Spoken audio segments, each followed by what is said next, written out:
Hello everyone, this is Victor Capacia. I'm a PhD student from USP, University of São Paulo, and I'm also a structural engineer from Embraer. This work was developed together with Professor Sérgio Frascino from USP and Professor Saulo Castro from TU Delft. It's called Circumferential and Radial Lamina Application for Natural Frequency Problems, and I hope you enjoy it. As the title mentioned, this work focuses on increasing the structural fundamental frequency of a plate while trying to keep a low weight. And why do we need to increase the fundamental frequency? Well, the first reason is obviously to avoid structural resonance and end up with huge stresses. Also, a low fundamental frequency can interfere with vehicle controllability and it can fool your sensors and control laws, making it identify a fundamental vibration as a maneuver. So in order to avoid vibrational resonance, in aerospace and naval structure, laminate plates are usually designed for maximum fundamental frequency constraints. In this context, composite panels are particularly attractive because the vibration response can be optimized by tailoring the fiber angles of different layers without incurring weighting penalties. So in this context, new manufacturing techniques such as automated fiber placement and constant toe shearing allow the fiber to follow curvilinear paths, creating laminate properties that vary within the laminate plane. In this work, we are proposing the use of two theoretical lamina, the circumferential and the radial angled laminas as shown in the picture. In a macroscale point of view, the theoretical circumferential or radial lamina behaves like a variable stiffness composite. However, locally, it can be modeled just like a uniform stiffness lamina. The picture shows how each individual element would hold its fiber direction as a uniform stiffness element, however, making the plate as a whole to obtain variable stiffness properties. For the investigation and maximization of natural frequency by making use of circumferential and radial lamina, two geometries are implemented within 3 rounds of analysis. First, for the first round of analysis, a simply supported plate with aspect ratio of 1 and without a cutout is analyzed. For this case, an 8-layered symmetrical composite laminate is analyzed within all possible combination of 0, 90, plus minus 45 circumferential and radial lamina in a total of 1,296 laminates. The picture illustrates the first geometry as well as its contour condition. For the second round of analysis, a simply supported plate with cutout and an aspect ratio of 1 is implemented. Thus, an 8-layered symmetrical composite laminate is analyzed within all possible combination of 0, 90, plus minus 45 circumferential and radial lamina in a total of 1,096 laminates. For the third round of analysis, the use of 3 types of doubler are going to be investigated. Each doubler geometry can be seen in the picture with the blue color. One of them near the hole, which we call C1 with 19% of the total area, another close to the edge of the plate, which we call C3 with 36% of total area, and an intermediary one, which we call C2 with 47% of total area. For the third round of analysis, first all possible combinations of 8-layered symmetric composite plates are analyzed and compared with 8-layered symmetrical unidirectional composite plates with the doubler addition in every possible position, as shown in the figure, in a total of 5,136 laminates. Afterwards, all 10-layered unidirectional symmetric laminates are included in the comparison, forming a total of 6,160 laminates. A mesh refinement study is performed for both geometry to ensure the finite element model discretization is able to accurately represent the simply supported plate without making the analysis too expensive from the computational effort point of view. For the plate without a cutout, only quadratic elements are used with the same number of elements in both directions. For this analysis, a Python routine is implemented in order to write and analyze and post-process data. In the picture, it is possible to see different plate mesh implemented by the Python routine. As previously mentioned, the focus here is to balance accuracy with computational effort. For this analysis, a symmetric quasi-isotropic limit of 8 plies was considered, taking into consideration the convergence of fundamental frequency and the required computational time. A mesh with 40 elements at x direction and 40 elements at the y direction provides a reasonably accurate stiffness estimate while keeping a relatively low computational time.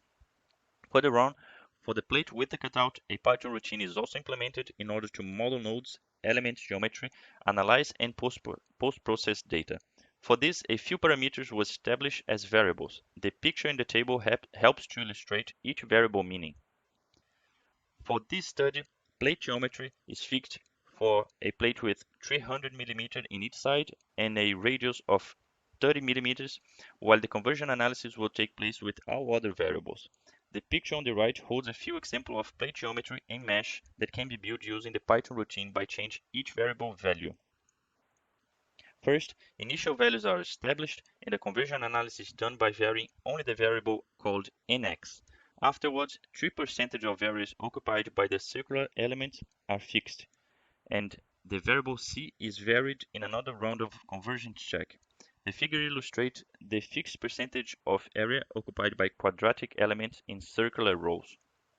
The conversion analysis is performed as mentioned at previous slide in order to come up with an accurate finite element mesh with an optimized computational cost. For further details about the conversion analysis, please take a look at the article. Therefore, focusing on optimized computational cost, the final values chosen for the plate and mesh are shown at the top of the slide, and the final geometry and mesh can be seen in the picture. Now the analysis results. So for the first round of analysis, as previously said, the simply supported plate without a cutout was analyzed in a total of 1,296 laminates. Within all 8 layered symmetrical composite laminate combination of 0, 90, plus minus 45 circumferential and radial lamina. And for the results visualization, a rank is established based on the highest fundamental frequency obtained. The table shows a few laminates from the total list.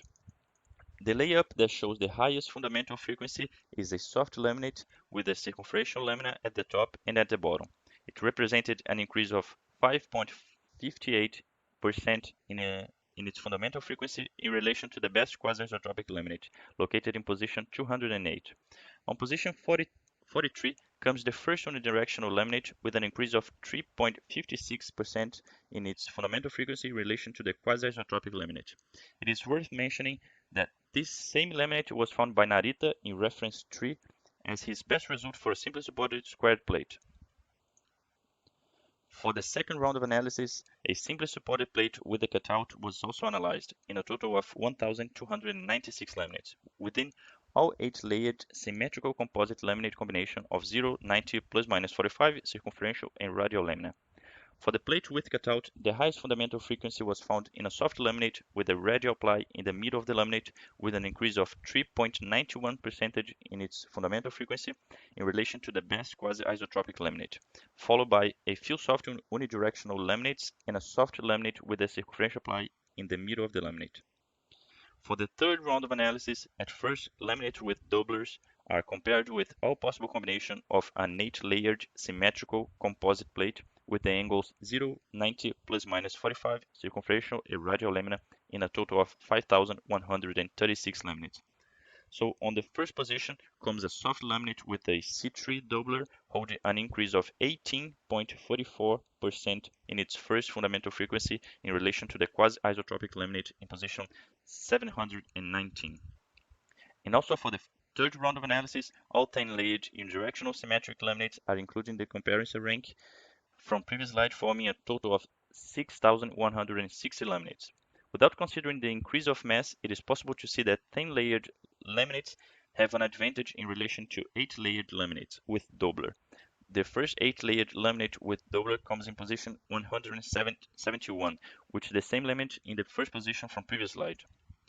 So for the conclusions, for both geometries, the theoretical circumferential and radial plies showed to be a good alternative for increasing the first fundamental frequency of the plate. For the plate without a cutout, the circumferential ply was between the best place layups with a 5.58 frequency increase in relation to the best quasi-isotropic laminate.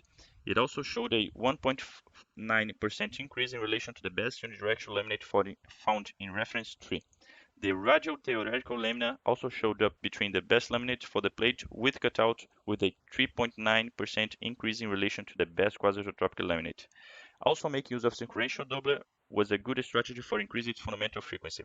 When comparing the use of doubler on 8-layered plate, it was possible to obtain a 18% frequency increase in relation to the best quasi-isotropic laminate. However, 10-layered unidirectional plate showed better frequency results when comparing to 8-layered plate with doubler.